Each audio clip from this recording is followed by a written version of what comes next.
మానవత్వం గురించి ఖురాన్ ఏం సూచిస్తుంది అనేది ప్రశ్న. ప్రియ సోదరులారా, ఇది చాలా ముఖ్యమైన అంశం. కాస్త జాగ్రత్తగా గమనిస్తారని ఆశిస్తున్నాను.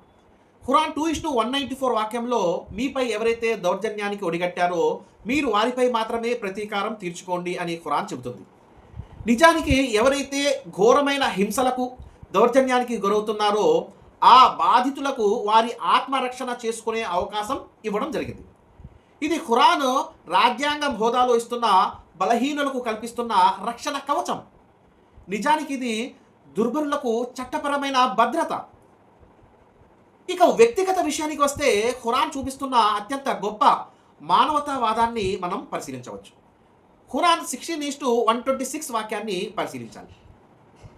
అందులో ఒకవేళ మీరు ప్రతీకారం తీర్చుకోదలిచినా మీకు ఏ మేరకు బాధ పెట్టడం జరిగిందో ఆ మేరకే ప్రతీకారం తీర్చుకోండి అని చెబుతూ, ఒకవేళ మీరు ఓర్చుకున్నట్లయితే ఓర్పు వహించే వారి పాలిట ఇది ఎంతో శ్రేయస్కరమైనది అని కూడా ఖురాన్ చెబుతుంది.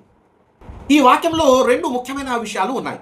వాటిలో ఒకటి ఖురాన్ ప్రతీకారానికి అనుమతిస్తుందే తప్ప ఆజ్ఞాపించడం లేదన్నది గమనార్హం. రెండవ ముఖ్యమైన పాయింట్, ఎదుటివారి హింసలకు ప్రతీకారం తీర్చుకోకుండా ఓర్పు వహించడమే శ్రేయస్కరం అన్నది అత్యంత గమనార్హం.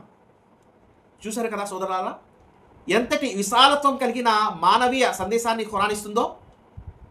ప్రియ సోదరులారా, మానవత్వానికి శాంతికి సంబంధించిన ఖురాన్ వాక్యాలను నేను కోకొల్లుగా చూపించగలను.